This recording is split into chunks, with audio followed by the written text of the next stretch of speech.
Hrvatski olimpijski dan, poznat pod skraćenim nazivom HOD, posvećen datumu utemeljenja Hrvatskog olimpijskog odbora 10. rujna, opće je prihvaćena manifestacija koja promiče važnost bavljenja sportskom aktivnošću. Hrvatski olimpijski odbor utemeljen je prije 25 godina, a grad Osijek po 10. put proslavio je ovaj veliki dan za hrvatski sport. On nam je značajan jer je to jedan dan kada slavimo sport, kada slavimo prijateljstvo, mir među sportašima i posebno za nas u Hrvatskoj.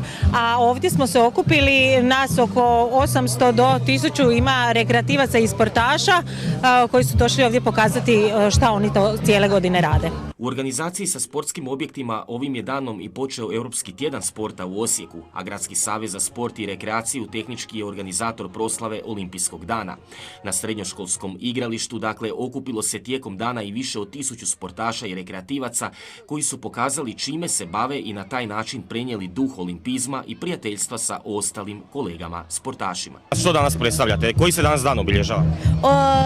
Olimpijski dan.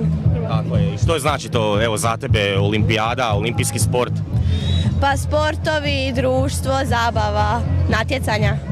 Zašto je bitno baviti se sportom? Zbog zdravlja, a i zbog društva i tako, zbog sebe. A ja bih rekla isto tako zbog društva, da se više družimo, da poznajemo ljude. Tako. Sport ti znači puno? Da, ja. Današnji dan, evo, po tebi, lijepo ga obilježiti. Pa je. Danas sutra možda ti nekakav san biti olimpijka ili slično? Da. A javnosti su doista pokazani razni sportovi, od onih borilačkih do onih s loptom. Po prvi put je prikazan i nogotenis, gdje je sudjelovala i mađarska reprezentacija u tom sportu, a održan je i festival odbojke.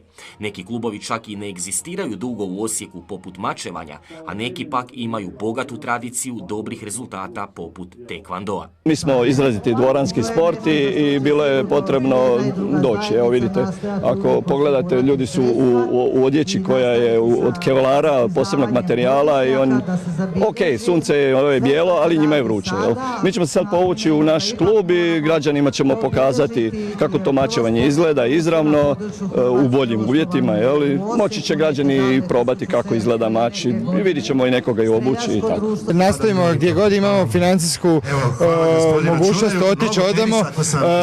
Sad bacamo malo više svjetlo na ove G turnire koji su bitni da bi klub mogao otići odnosno da bi čovjek mogao otići na olimpijadu, mora otići na te G turnire, tamo osvajati bodove za svjetsku tekvando listu boraca i onih prvih 6 koji se uspiju u kategoriji kvalificirati među prvih 6 imaju direktan plasman na olimpijadu. Vanjska poveznica ove tradicionalne manifestacije proslave olimpizma je bijela majica, zastava prijateljstva.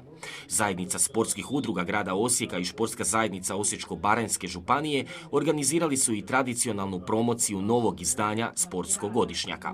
Slika cijeloga dana sa osječke Srednjike još je jednom poslala poruku svima: Osijek je grad sporta.